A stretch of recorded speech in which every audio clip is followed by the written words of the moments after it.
देखिए, सबसे पहले तो आप मीडिया कर्मियों को, बंधुओं को मेरे तरफ से बहुत बहुत जोहार। और मैं धन्यवाद देना चाहता हूं कि आपने इस मुद्दे के लिए अपना कीमती समय निकाल कर के आए हैं। आज का प्रेस कॉन्फ्रेंस करने का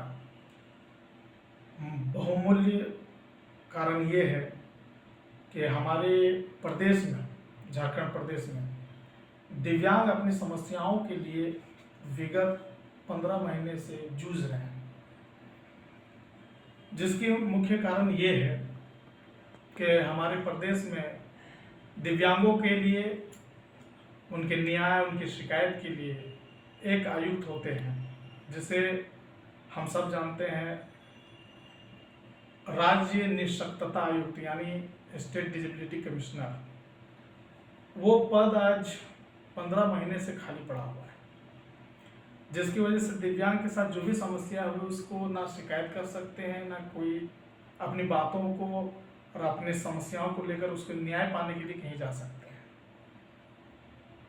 और मुद्दा ये है सबसे बड़ा आज के प्रेस कॉन्फ्रेंस का, कि सरकार जो हमारी प्रदेश में मौजूद है, यानी हमारे बड़े भैया हेमंत सोरेन जी का, हम लोग माननीय मुख्यमंत्री जी को शुरू से ही, जब वो शपथ ग्रहण भी नहीं किए थे मुख्यमंत्री पद के लिए, उस वक्त से लेकर के अब तक एक बात की तरफ ध्यान आकर्षित कराते जा रहे हैं कि दिव्यांगता झारखंड प्रदेश का सबसे बड़ा मुद्दा है, जिसकी जनसंख्या लगभग 12 लाख है, जिसमें 21 तरह की कैटेगरी पाई जाते हैं।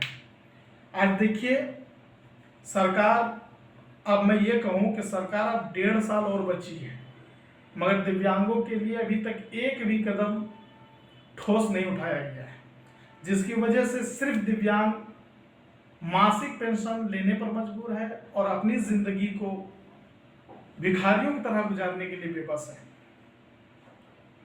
इसलिए अफसोस की बात यह है कि अभी विगत 24 जून 2022 को राष्ट्रीय सलाहकार समिति की तरफ से राष्ट्र लेवल पर एक मीटिंग बुलाई गई, बैठक बुलाई गई, जिसमें हर राज्य के लोग जा करके, वहाँ के कोऑर्डिनेटर पहुँच करके हर राज्य की समस्याएं और उसके समाधान के लिए, जो दिव्यांगजन अपने जीवन को कैसे उत्साहित कर सकें, अपने जीवन में स्वरोजगार, रोजगार और जो भी समस्याएं हैं उसका निवारण कैसे कर सकें।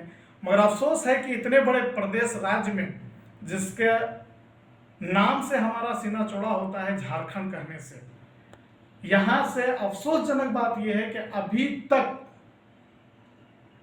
कोई भी प्रतिनिधि यहां से नहीं गया। बताइए, हर मुद्दों के लिए हर कोई आवाज उठाते हैं, मगर दिव्यांगता के क्षेत्र में ना कोई विधायक आवाज उठाता है, ना कोई सांसद आवाज उठाते हैं।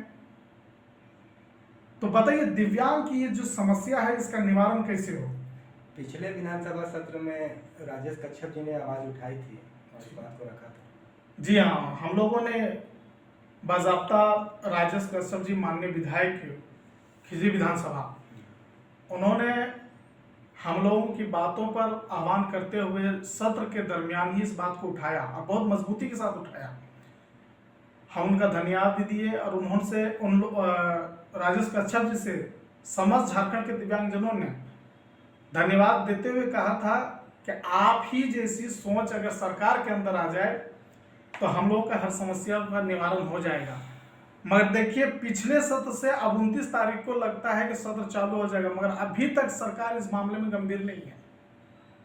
जबकि बहुत ही खुशी के साथ, उत्साह के साथ हम लोगों ने जेएमएम को सपोर्ट किया। यूं समझिए कि दिव्यांग सिर्फ दिव्यांग नहीं है, उनका घर परिवार, कोई भी सरकार हो, उसका एक वोटर है। अब वोटर सिर्फ इसलिए नहीं कि आबादी भी कम है, संख्या की मात्रा में देखें तो 12 लाख लगभग दिव्यांगजन है झारखंड में, और अगर 5 उनके फैमिली से, उनके परिवार से जुड़ जाए तो 12, 25, 60 लाख वोटर सिर्फ दिव्यांगजन है। बताइए, इतनी बड़ी संख्या को नजरअंदाज कर दिया गया और हमेशा हमें लड़ना पड़ता है। जबकि पिछली सरकार ने पिछली सरकार ने कहा था कि हम अंतिम व्यक्ति तक विकास करेंगे, तो हमने रघुवर सरकार से भी कहा था कि अंतिम व्यक्ति आपकी नजर में कौन है, दिव्यांग से बड़ा अंतिम व्यक्ति कौन है। उन्होंने इस बात को गंभीरता में लेते हुए जो पेंशन 600 था वो 1000 कर दिया। बताइए, हमारी वर्तमान की सरकार, हम कोई विपक्ष नहीं है, कोई दल बदल की बात नहीं हो रही है, कोई पॉलिटिक्स की बात नहीं है, हम अपने बड़े भाई इस झारखंड के मुखिया माननीय मुख्यमंत्री हेमंत सोरेन जी को अपना बड़ा भाई मानते हैं। और आपके माध्यम से हम कहना चाहते हैं अपने बड़े भाई को कि भैया, जब दिव्यांग लोग आपसे मिलने गए थे बधाई देने के लिए, तो आपकी आंखों में आंसू आ गए थे। जो हम दिव्यांग के लिए क्या शब्द इस्तेमाल करें, क्या यूज करें, हमें कुछ कहा नहीं जाता, हम इसके लिए करेंगे। लेकिन अब तक बड़े भैया को मैं याद दिलाना चाहता हूं कि अब तक दिव्यांगता के क्षेत्र में एक भी कदम सही नहीं उठाया गया आपकी सरकार से। हद तो यह है कि जो जेएमएम मैंने आपकी पार्टी ने जो घोषणा किया था कि हम हमारी सरकार बनी तो हम दिव्यांगजनों को 2500 रुपया मासिक पेंशन देंगे। 2500 दूर है, अभी तक उस पर जो एक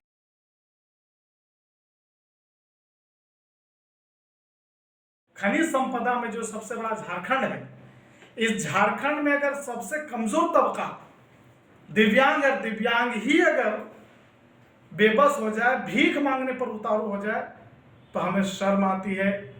अपने बड़े भाई को सरकार में रहते हुए हम शर्मिंदगी महसूस करते हैं। अगर दूसरी सरकार होती तो बात समझ में आती। हमारे घर की सरकार, हमारी सरकार है, और उसके बाद भी हम बेबस और लाचार हैं। रिक्त पद में लगभग 13,000 नौकरियां रिक्त है दिव्यांगजनों की, मगर पता नहीं चयन आयोग ने कैसा रोस्टर तैयार किया कि अभी तक 13 आदमी भी नियुक्त नहीं हुआ, जबकि उम्र लैप्स हो गया। जमीनें बेच दी, टेट पास होकर के, ये पास होकर के सरकारी नौकरी में। इसके लिए भी केस मुकदमा करना पड़ा हाई कोर्ट से, और केस जीते भी हम दिव्यांगजन, मगर उसके बावजूद भी हम अब तक एक नौकरी नहीं ले पाए हैं। विषय शिक्षक की बहाली के लिए हम लोग आंदोलन किए, राजभवन से लेकर के विधानसभा तक, मगर देखिए विषय शिक्षक जब उतारू हो गए कि करो या मरो, चूंकि दिव्यांगजनों के प्रति कोई जागरूक नहीं है, तो हमें खुद से जागना होता है, खुद से लड़ना होता है। तो आज सरकार ने उन्हें मानदेय पर रख लिया है, जबकि वादा ये था, इरादा ये था कि हम दिव्यांगजनों के जो विशेष शिक्षक हैं उन्हें सरकारी नौकरियां देंगे, मगर मानदेय पर रख लिया। दुर्भाग्यपूर्ण और है कि जो दिव्यांगजनों का विशेष विद्यालय है, वो विशेष विद्यालय आज बंद पड़े हुए हैं कई वर्षों से। उसमें दूसरे विभाग के कार्यालय खुले हुए हैं। बताइए, दिव्यांगता के प्रति किसी को गंभीरता से नहीं देखा जा रहा है। हम राजेश कश्यप जी और जितने भी विधायक हैं, उन्हें तो चाहिए कि अपने अपने विधानसभा क्षेत्र से दिव्यांगजनों को चयनित करें और उनकी समस्याओं का समाधान करें। क्या उन सारे नेतागण, चाहे पक्ष में हो विपक्ष में हो, उन्हें जरा सा भी आंखों में पानी नहीं दिखाई देता है? उनकी आंखों का पानी गिर गया है कि दिव्यांग रोड पे हाथ से साइकिल चलाता चलाता धूप में निकलता है, किसी के आगे हाथ फैलाता है, और आप फुल एसी गाड़ी में बैठ के उसके सामने से गुजरते, आपकी आंखों को हो क्या गया है? इंसानियत मर गई है।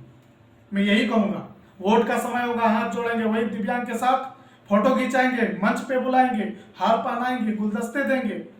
ऐसा लगता है कि दिव्यांगता दिव्यांग नहीं, ताजमहल है। सारे नेता मंत्री जब चुनाव का वक्त होगा बगल में खड़ा कर लेंगे दिव्यांग को, फोटो खिंचाएंगे, जिस तरह लोग ताजमहल में जाते हैं। और दिव्यांग को ताजमहल बना के रख दिया है, मगर दिव्यांग का परिवार कैसे चलेगा? दिव्यांग पढ़ेगा कैसे? दिव्यांग बढ़ेगा कैसे? इसके प्रति किसी को चिंता नहीं है। तो मैं कहना चाहूंगा आपके माध्यम से, मेरे देखने वाले जो इस न्यूज को देख रहे हैं, चाहे वो नेता हो, सोशल वर्कर हो, मंत्री हो, विधायक हो, आप अपने अपने विभाग से, अपने अपने क्षेत्र से, अपने अपने कार्य क्षेत्र से दिव्यांगों को चिन्हित करें। 21 तरह की कैटेगरी हो गई है सर दिव्यांगता के क्षेत्र में, और अफसोस ये है कि हर जिला में सीएस ऑफिस में दिव्यांग प्रमाण पत्र बनाने का बोर्ड बैठता है, मगर जानते हैं, सब कैटेगरी का प्रमाण नहीं बन पा रहा है। वजह क्या है कि वहां पे पर्याप्त डॉक्टर नहीं है, और डॉक्टर नहीं है जो हर कैटेगरी को चिन्हित करके उनका प्रमाण पत्र दे सके। अब बताइए, ऐसे में दिव्यांगजन करे तो करे क्या? तो आप क्या कहना चाहते हैं वर्तमान सरकार से, आपकी क्या अपील है ये बताइए। मेरी अपील यही है वर्तमान सरकार की, सबसे पहले आप पेंशन मत दीजिए, दिव्यांगों को स्वरोजगार दीजिए। अभी हम लोगों ने बड़ी मेहनत करके साल भर मेहनत लगाई है, उसके बाद झारखंड दिव्यांग जन निधि का गठन हुआ, जिसमें सरकार ने 2 करोड़ रुपया आवंटित किया। पिछले 2020-21 की बात बता रहा हूं मैं, 2 करोड़ रुपया आवंटित किया कि हर दिव्यांग को चिन्हित करके हर जिले से 50-50 हजार रुपए दे करके स्वरोजगार के लिए उसे खड़ा किया जाए। मगर यह है कि आवंटित हुआ, बटा भी नहीं, और हर जिले से आवेदन आए भी, मगर उस पर कोई तरह की कार्रवाई नहीं की गई। क्यों नहीं की गई? क्योंकि आयुक्त बैठे नहीं, उसकी कमेटी तैयार हुई नहीं, और इसके अध्यक्ष खुद आयुक्त होंगे। जब आयुक्त ही नहीं रहेगा तो आप 2 करोड़ रुपया नहीं बल्कि 2 लाख करोड़ रुपया भी आवंटित कर दीजिएगा, वो पैसा बेकार है। तो मैं सरकार से कहना चाहता हूं कि आप सिर्फ भाषण और पोस्टर में, क्योंकि मैं विरोधी नहीं हूं सरकार का, मैं हक रखता हूं इस सरकार को, क्योंकि यह सरकार का कहीं ना कहीं हमने तैयार किया है, हमने बड़ी मेहनत से इस सरकार को सींचा है, और इस सरकार के लिए हम लोगों ने लोगों के आगे वोट मांगा है। बावजूद इसके कि आज हमारे ऊपर कोई तरह का कार्रवाई नहीं किया जा रहा है ठोस। कुछ बोलना चाह रहे हैं? बोलो ना। पूछिए। अगर सरकार आप लोगों की जो मांगे है उसको संज्ञान में नहीं लेती है तो आगे आप लोगों की रणनीति क्या होगी? हाँ, हम लोग, अगर सरकार हमारी मांगों पर ध्यान नहीं देती या संज्ञान नहीं लेती है सरकार, तो हमारी रणनीति ये है कि ना हम उग्र आंदोलन करेंगे, ना ही हम सड़कों पे भीड़ लगाएंगे, बल्कि हम सीधे उठेंगे और जहाँ पे राज्य निष्पक्षता आयुक्त का कार्यालय है वहाँ पे अनिश्चितकालीन धरना पर बैठ जाएंगे, जब तक हमारी ये सारी मांगे पूरी ना की जाए। ये हम दिव्यांगजनों की तरफ से ये बहुत बड़ा आह्वान होगा, क्योंकि दिन ब दिन हम भूखमरी की ओर जा रहे हैं। महंगाई इतनी बढ़ गई है, रोजगार नहीं है। जब आम जन का ये हाल है कि अगर उन्हें रोजगार ना मिले तो उनका घर परिवार बिखर जाता है, तो दिव्यांग